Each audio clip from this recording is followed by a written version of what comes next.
Hello, everyone. Welcome to Messing Jets, the podcast. You guys can follow me at Darian Evans-Reigns.blogspot.com and on Twitter at MessNetJets908. Welcome. This is week 10. The season is going by way too fast. 6 more weeks, 7 more weeks left. But let's get back to DraftKings. I like the format that I used last week, going by focusing on four separate games that I think will be high scoring or back and forth that can get you guys a lot of fantasy points. And I'm gonna do that same format today. So starting off with my first game for Week 10, I really like this Cleveland Detroit game, mostly on the Detroit side. So if you would like to do a stack with this game, you got to start with Matt Stafford. He's on fire right now. If you look at his game log, he has 3 straight weeks of 20 plus DK points, and he's only going to continue that against a funnel defense in the Cleveland Browns. The Cleveland Browns they're like top five in rush defense. Let's see if it says that here rushing.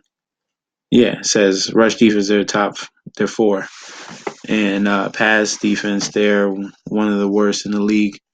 And coming off a very good game against Green Bay, Stafford's back home in the dome and facing even worse pass defense.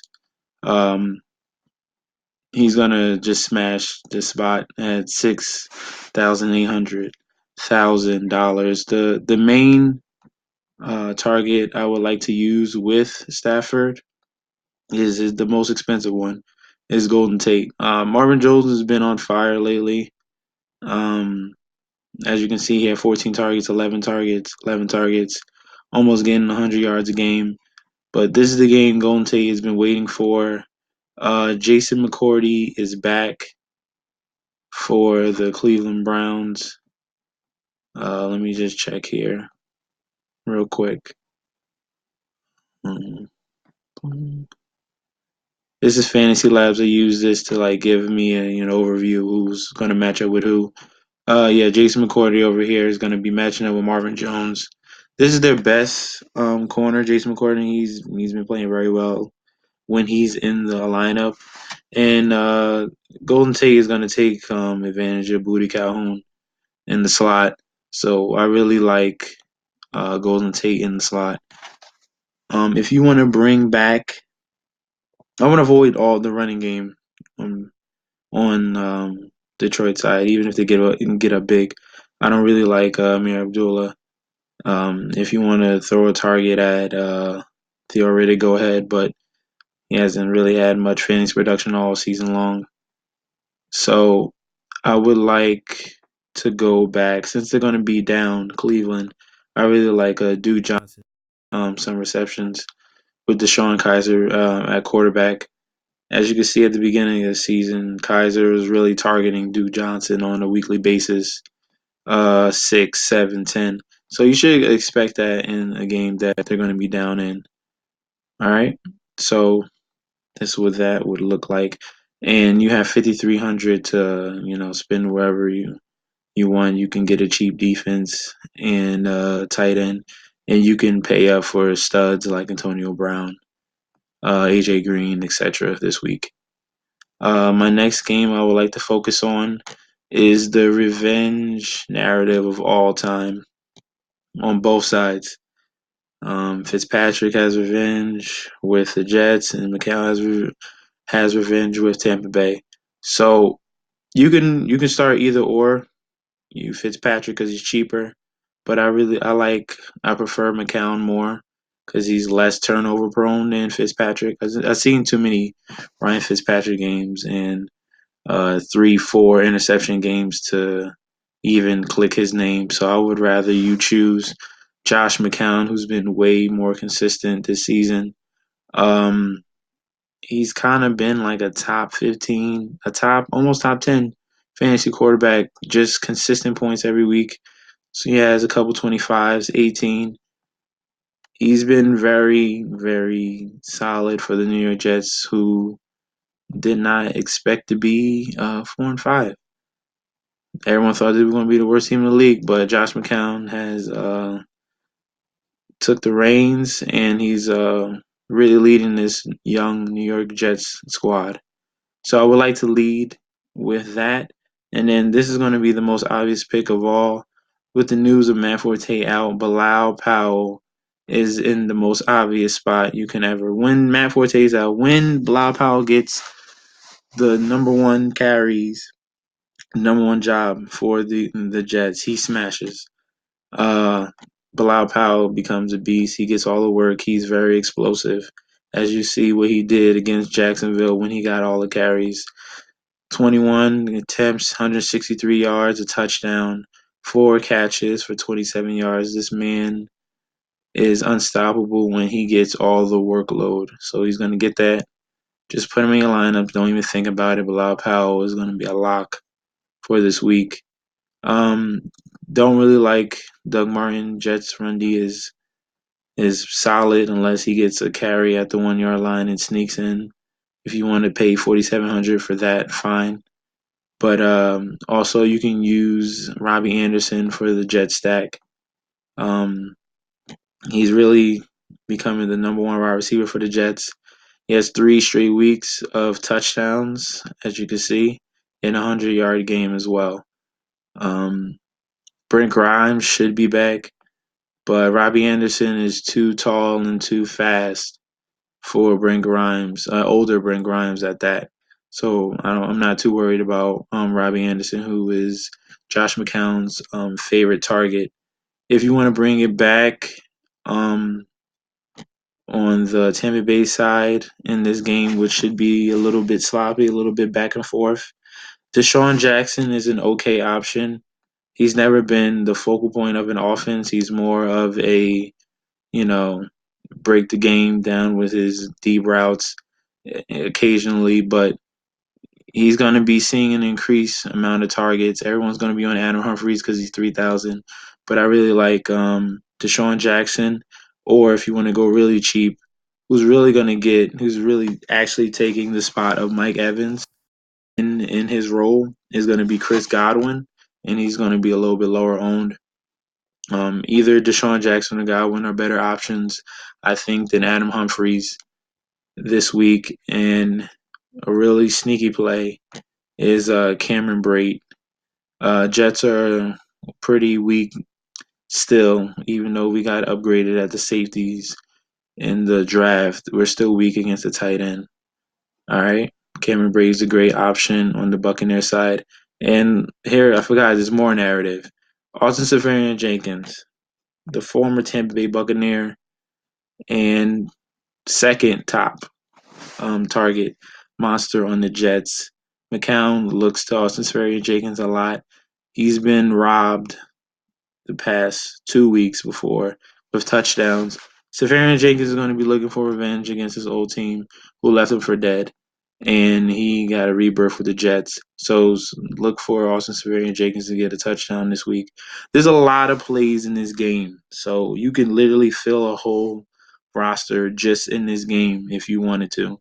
But here, this is just like an overview of what it would look like if you wanted to stack this game. You still have 6,200 left. You still can get studs if you just wanted to throw in. Let me just take out the game right there. If you want to throw in a Le'Veon Bell, you still got 5K. You can still fit another stud wide receiver if you wanted to, and get a super cheap defense and throw in a cheap flex, and you have a roster. If you wanted to do that, that's just an idea. All right. So I'm gonna go on to my clear this out. I'm going on to my third game that I really like. It is going to be the Dallas Atlanta game. This game right now, I think, is one of the highest totals. Let me see. Dallas Atlanta. This is VegasInsider.com to get you the over unders. So you can pick a spot that you really like. 53 currently right now, and it's expected to be close. 53 points. I really like this game. This is the highest total of the slate, so you really want to attack this. And you want to go with either, you can't go wrong between Dak Prescott, who's without Ezekiel Elliott, so all the work is on his shoulders, or you go with Matt Ryan, who's back home, and Matt Ryan plays well in a dome. Um, so with this, I would probably start with, say I start with Prescott. Okay. No Ezekiel Elliott. Do not touch this running back uh trio between Morris, McFadden, and Rod Smith. Just wait a week and see what happens. If you want to guess, go ahead. You're risking. It's at your own risk. But I would rather you choose Devontae Freeman, who is a monster at home. He's like Ben Roethlisberger with home road splits. He plays better. He performs better. He scores more when he's in the dome at Atlanta. I think the Atlanta offense just flows more when they're in Atlanta. Um, Obvious number one option, Julio Jones. He let everyone down last week. He dropped that 60-yard touchdown. He should bounce back. He's been very consistent. So let's just hopefully he doesn't leave the game for good and he finally gets a touchdown, which he hasn't had one since week 7. This has to be the game. Please, please, please. Julio, you only have one touchdown. He is due for so much positive regression. It's ridiculous. This is one of the top wide receivers. This is, I think, the most talented wide receiver in the league. He's just a freak athlete, and he only has one touchdown in 9 weeks. That's ridiculous. That's ridiculous. He gets like 12 a year. Like, come on. Julio Jones, put him in your lineup. He is going to make up for it. All right. Another play I like, Des Bryant. He should be the catalyst of this Dallas Cowboys offense with Ezekiel Elliott out. Dak Prescott should be focusing in on his best wide receiver. Let's hope that his knee and ankle is okay so he can start. If not, Terrence Williams is a good option at 4,400. Or I really like, he's really sneaky, Bryce Butler. He's a preseason darling, and he has really good hands. When he gets the opportunity, he shines. Bryce Butler is like, if Des Bryant goes out, Bryce Butler can take his spot easily. Uh, they wouldn't be missing much. Bryce Butler has a lot of talent. I really do like him. Um, on the Atlanta side, I just like Julio Jones Freeman and then Sanu, who's going to be in the slot. And even though Atlantic Scandrick is going to be on him, this is going to be a lot of double coverage on Julio, but it doesn't matter for Julio. But Sanu should get a couple more catches with a little more attention to Julio. And in my last game, which is a shocker, I really love the Giants San Francisco game. This is sneaky. This is two bad defenses going against each other. Um, One team who's almost given up on their head coach, and I really think they're gonna go back and forth. Eli Manning is dirt cheap at 5,100. He should take advantage of this San Francisco 49er defense, which is a joke. Um, Orleans Darko should run all over. If they're up, they should close the game with Darko against the 32nd ranked run defense. He's been getting a lot of work lately. 21 one game, 9, well, that's okay. That's against Seattle. That's understandable. And then he comes back last week with 16 carries for 71 yards. He should get around 16 to 20 carries again this week, and he should reach 100 yards against this bad run defense. Another option, you can go all over this offensive side with the Giants. Sterling Shepard finally came back. He had 9 targets, 5 for 70. He should be able to add more to that total. And then the tight end of them all, the best option, I think, Evan Ingram, who runs a 4.4. He's a tight end. He's not even a tight end. He's basically a wide receiver. 12 targets, 10 targets, touchdown in 3 straight games. He's going to duplicate that performance against this defense. All right, so don't worry about the Giants side. I really have a lot of confidence in them. And if you want to bring it back, Carlos Hyde has been great lately, even though there's been so much turmoil between him and the 49ers. They still continue to give him the ball. As you can see, 12 carries, which is decent, but the real thing is the real gem. He's averaging almost about 7.5 targets a game in the passing game, which is huge. Beathard seems to love to dump down to Carlos Hyde when he has no other option since they lost Pierre Garcon and they have a depleted wide receiver core. So I really just like um, oh, Carlos Hyde, and then also I don't really like the wide receivers. I mean, I don't really know which you could use. Bourne, um, young outside wide receiver, Kendrick Bourne. That's a dart. Um, I really just want to focus in on Carlos Hyde and then Garrett Selleck, who's going to be taking over for George Kittle at tight end. Giants are the worst in DVOA against the tight end. They allow a touchdown each week to a tight end, so it's just a plug and play. All right, you see who the Giants are facing. You see the tight end they're going up against, and you plug in that tight end. And this week is Garrett Selleck, and he's the key to this is he's 2,500, which is mid salary, which allows you to afford everything that you want. It doesn't matter. I think he only needs like 5 points to reach value, and he pays off his salary, which is easy. So Selleck is a great option at tight end. All right. Those are my four main stacks for this week. The Giants, 49ers, the Falcons against the Cowboys, the Jets against the Buccaneers, and the Cleveland Browns against the Detroit Lions, which is more of a one-sided thing. Okay. My additional picks for this week, who I think are going to smash. Let me just clear out because I got it stuck on this game. Okay. I really like Melvin Gordon for this week against Jacksonville, who's against another bad run defense since they have one of the best cornerback tandems.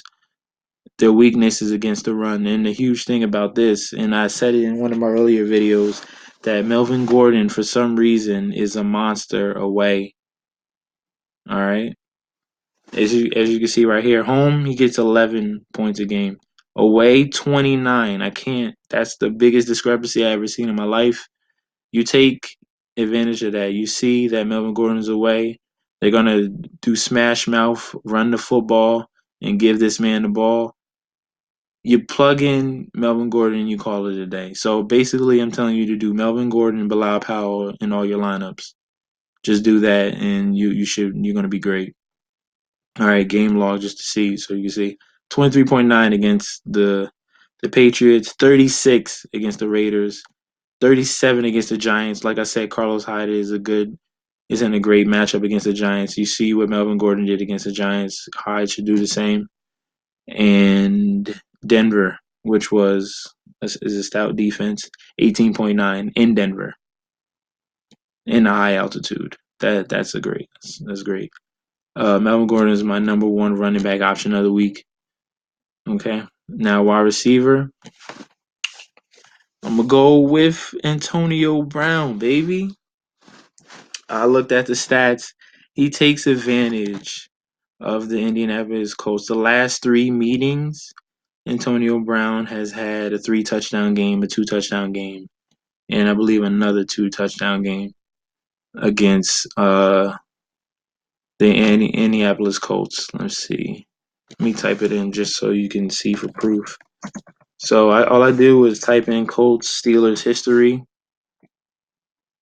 Uh, Football DB has it in the database. First game, which was 11/24/2016 last year. And box score, Antonio Brown, 5 for 91 and 3 touchdowns. That's ridiculous. The year before that, it just he tends to dominate against him. I don't. It doesn't matter. Ben Roethlisberger is away. He's playing in a dome, so Ben Roethlisberger is a great option this week. He's playing in a dome. All right, even though it's away, the weather is not a problem. He's able to throw wherever he wants to Antonio Brown. As you can see, the year before, 118 and 2 touchdowns. Like, this is the best, one of the best wide receivers in the game, and they're gonna put no one on him right now. I don't even think Vonta Davis is even like 100% healthy. They've been questioning his play late, and I think they benched him. But Antonio Brown is a lock. Put him in your lineups, and he's due as well in his game log. He had 12 and 16. That's not Antonio Brown. That's not Antonio Brown at all. 30, 28, 30, 32. That's Antonio Brown. So you expect those numbers in Indianapolis. Antonio Brown takes advantage of the Colts, and he's going to do it again this week. So I think I gave you some great plays, and I gave you some great theory on where you want to lead your stacks for this week. That should be the end of this video for week 10. Guys, remember to follow me on my blog at Darian-Reigns.blogspot.com and on Twitter at MetsNetsJets908. I will be posting on Twitter maybe some more additional picks, maybe some injury alerts, because last week was crazy. So you never know what's going to happen this week. Um, Remember to subscribe to the channel, like if you want to comment, and just show some love. All right, I'm doing this every week, even no matter what. I'm tired. It's just I come on here for a few minutes and speak to what I know and love is sports. So everyone have a good week 10, and I'll see you next week. Peace.